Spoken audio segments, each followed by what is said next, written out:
வணக்கம். நீங்கள் எடுத்துக் கொண்டிருப்பது சமூகத்தின் மதிய நேர பிரதான செய்திகளுடன். செய்திகளுக்காக உங்களுடன் இணைந்து கொள்ளும் நான் இராசரத்ன மார்சன். விரிவான செய்திகளுக்குள் செல்லும் முன்னர் முதலில் தலைப்புச் செய்திகள். பல மாவட்டங்களுக்கு நிலச்சரிவு அபாயம், பாதுகாப்பான இடங்களுக்கு செல்லுமாறு எச்சரிக்கை.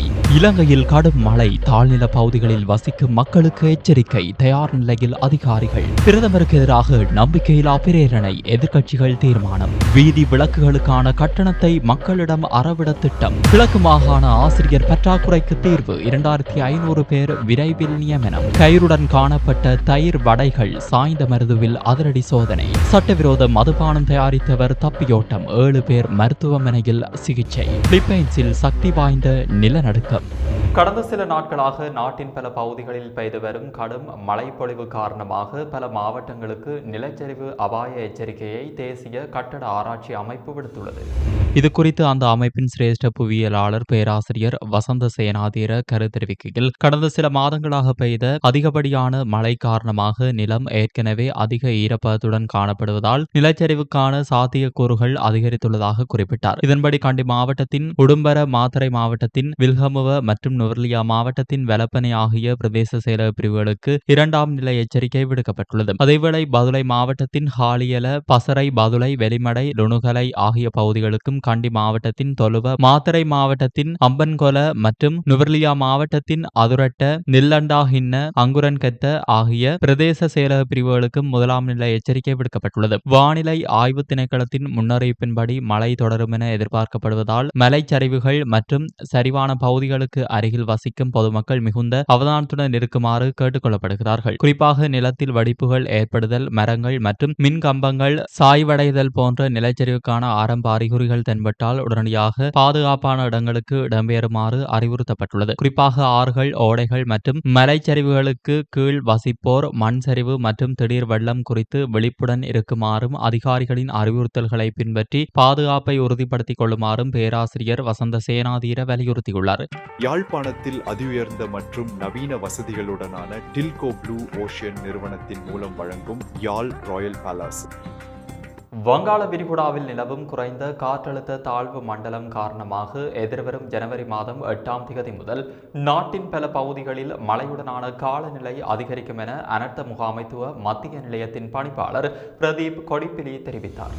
வடக்கு, வடமத்திய, கிழக்கு, ஊவா மற்றும் மத்திய மாகாணங்களில் மழையின் தாக்கம் அதிகமாக காணப்படும் என எதிர்பார்க்கப்படுகிறது. ஊவா மாகாணம் உட்பட நுவர்லியா, மாத்தளை, பொலனறுவை, மட்டக்களப்பு மற்றும் அம்பாறை ஆகிய மாவட்டங்களில் 100 மில்லிமீட்டருக்கும் அதிகமான பலத்த மழை பெய்யக்கூடும் என எச்சரிக்கப்பட்டுள்ளது. இதேவேளை கடலோர பகுதிகளில் காற்றின் வேகமானது மணிக்கு 50 முதல் 60 கிலோமீட்டர் வரை அதிகரிக்கக்கூடும் என்பதால் மீனவர்கள் மற்றும் கடலில் தொழில்களில் ஈடுபடுவோர் இதுகுறித்து மிகுந்த அவதானத்துடன் இருக்குமாறு அறிவுறுத்தப்பட்டுள்ளனர். காங்கேசன்துறையிலிருந்து திருகோணமலை ஊடாக பொத்துவில் வரையான கரையோரத்திற்கு அப்பாற்பட்ட கடற்பரப்புகளில் கடல் அலைகள் 2.5 முதல் 3.0 மீட்டர் உயரம் வரை மேலெழக்கூடிய சாத்தியம் காணப்படுகிறது. தொடர்ச்சியான மழைப்பொழிவு காரணமாக நாட்டின் சில பகுதிகளில் மண்சரிவு அபாயம் ஏற்பட்டுள்ளதை தேசிய கட்டட ஆராய்ச்சி நிறுவனம் உறுதிப்படுத்தியுள்ளது. நீர்ப்பாசன திணைக்களத்தின் தகவல்படி மகாவலி ஆற்றின் மனம்பிட்டிய பகுதியில் நீர்மட்டம் உயர்ந்து வருவதால் அது தற்போது எச்சரிக்கை மட்டத்தை எட்டியுள்ளது. இதனால் மனம்பிட்டி மற்றும் கல்லெல்லே போன்ற தாழ்நில பகுதிகளில் வசிக்கும் மக்களும் அந்த வீதிகளை பயன்படுத்துவோரும் விழிப்புடன் இருக்குமாறு கோரப்பட்டுள்ளனர். நிலவும் அனர்த்த நிலைமைகளை கருத்தில் கொண்டு மாவட்ட ரீதியாக அனைத்து அதிகாரிகளும் தயார் நிலையில் வைக்கப்பட்டுள்ளனர். பொதுமக்கள் அனர்த்தம் தொடர்பான ஏதேனும் அவசர உதவிகள் அல்லது தகவல்களை பெற 117 என்ற அவசர தொலைபேசி இலக்கத்தை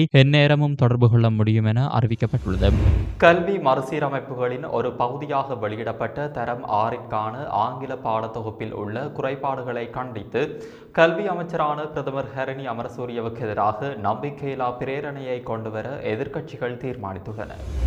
இது குறித்த முக்கிய விவரங்களை எதிர்க்கட்சியின் பிரதம அமைப்பாளர் நாடாளுமன்ற உறுப்பினர் கயந்த கருணாதிலக்க வெளியிட்டுள்ளார். அதன்படி நம்பிக்கையில்லா பிரேரணையில் எதிர்க்கட்சி நாடாளுமன்ற உறுப்பினர்கள் கையெழுத்திடும் நடவடிக்கை இன்று நாடாளுமன்ற வளாகத்தில் ஆரம்பமாக உள்ளது. எதிர்க்கட்சி தலைவர் சஜித் பிரேமதாச தலைமையில் எதிர்க்கட்சிகளின் தலைவர்கள் மற்றும் பிரதிநிதிகள் இன்று கூடி பிரேரணையில் உத்தியோகபூர்வமாக கையெழுத்திட உள்ளதாக அவர் தெரிவித்தார். நேற்று நாடாளுமன்றத்தில் நடைபெற்ற எதிர்க்கட்சி தலைவர்களின் கூட்டத்தின் போது பிரதமருக்கு எதிராக இந்த நம்பிக்கையில்லா பிரேரணையை முன்னெடுப்பது குறித்து இறுதி இணக்கப்பாடு எட்டப்பட்டுள்ளது. புதிய கல்வி மறுசீரமைப்பின் கீழ் அறிமுகப்படுத்தப்பட்ட தரம் 6ற்கான ஆங்கில பாடத்தொகுப்பில் சர்ச்சைக்குரிய அல்லது தவறான இணையதள முகவரி உள்ளடக்கப்பட்டிருந்ததாக கூறப்படும் குற்றச்சாட்டே இந்த நகர்வுக்கு முக்கிய காரணமாகும்.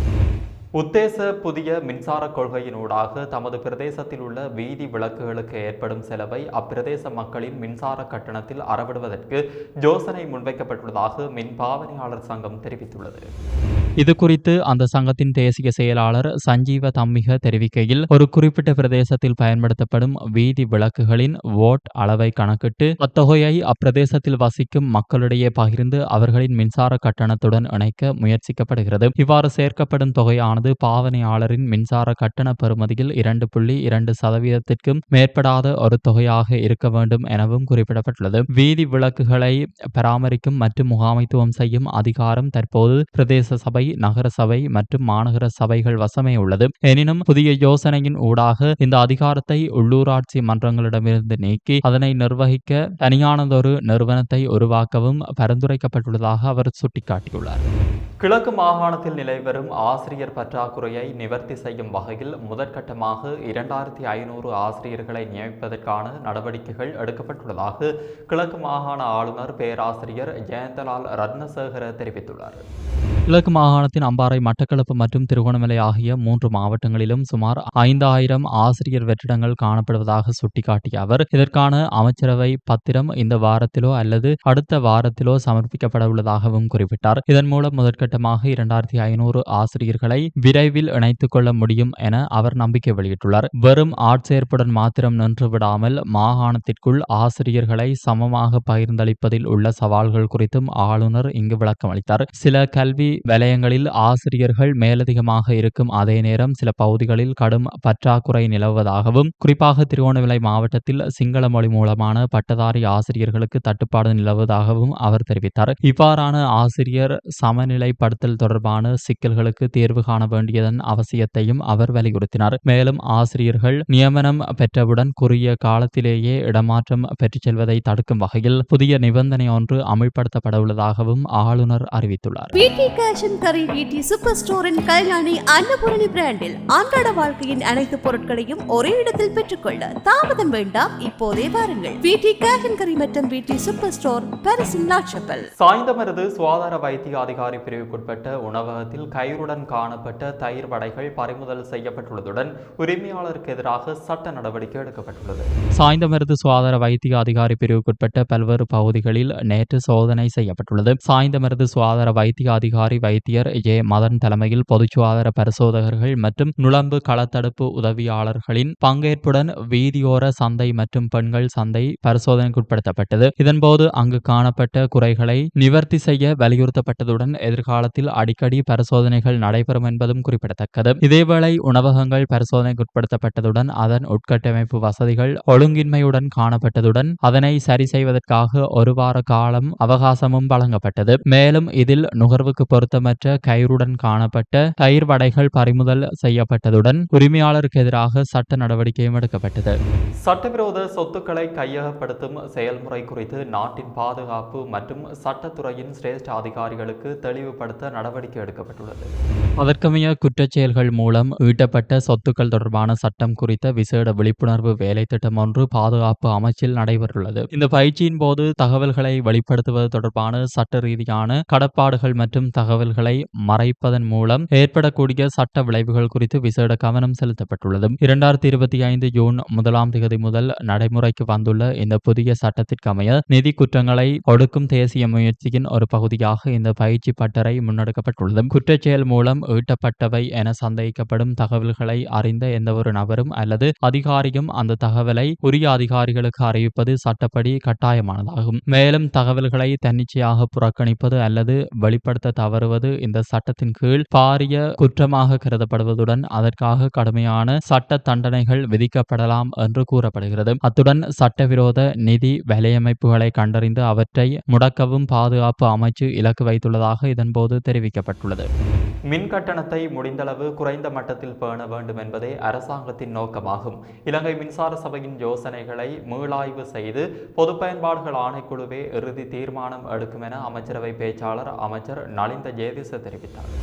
கொழும்பிலுள்ள அரசாங்க தகவல் திணைக்களத்தில் நேற்று இடம்பெற்ற வாராந்த அமைச்சரவை தீர்மானங்களை அறிவிக்கும் ஊடகவியலாளர் மாநாட்டிலேயே அவர் இதனை தெரிவித்தார். மின் கட்டணம் அதிகரிக்கப்படும் போது இலங்கை மின்சார சபை அரசாங்கத்துடையது என்றும், கட்டணம் குறைக்கப்படும் போது அது சுயாதீனமானது என்றும் சிலர் கருதுகின்றனர். இது பொருத்தமற்றதொரு நிலைப்பாடாகும். பொது பயன்பாடுகள் ஆணைக்குழுவின் தீர்மானத்தையே நாம் பார்த்து கொண்டிருக்கின்றோம் என்றார். இதேவேளை முழு கல்வி மறுசீரமைப்பு திட்டத்திலும் பாரிய தவறுகள் இடம்பெற்றிருந்தால் கல்வி அமைச்சரின் பதவி விலகல் குறித்து அவதானம் செலுத்தலாம். ஏற்பட்டுள்ள சிறிய தவறுக்காக கல்வி அமைச்சரை பதவி விலகுமாறு வலியுறுத்த முடியாது. அவர் பதவி விலக வேண்டிய தேவையும் இல்லை என அமைச்சர் நலிந்த ஜெயதிச தெரிவித்தார். கல்வி மறுசீரமைப்புகள் முன்னெடுக்கப்பட வேண்டும் என்பது அனைவராலும் ஏற்றுக்கொள்ளப்பட்டுள்ளது. இது ஒரு இரவில் தீர்மானிக்கப்பட்ட விடயமும் அல்ல. எமது கொள்கை பிரகடனத்திலும் கல்வி மறுசீரமைப்புகளுக்கு பாரிய இடம் ஒதுக்கப்பட்டுள்ளது. பரந்துபட்ட கலந்த ஆலோசனைகளின் அடிப்படையிலேயே இந்த தீர்மானம் எடுக்கப்பட்டுள்ளது. அதற்கமைய ஆசிரியர்களுக்கும் பயிற்சி அளிக்கப்பட்டுள்ளது. எனவே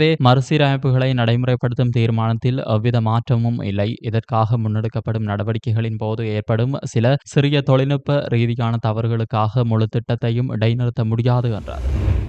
வெண்ணப்புவ தம்பரவில பகுதியில் சட்டவிரோத மதுபானம் அருந்தி சுகவீனம் அடைந்த 7 பேர் தற்போது நீர்கொழும்பு மாவட்ட பொது மருத்துவமனையில் சிகிச்சை பெற்று வருவதாக வெண்ணப்புவ போலீசார் தெரிவித்தனர்.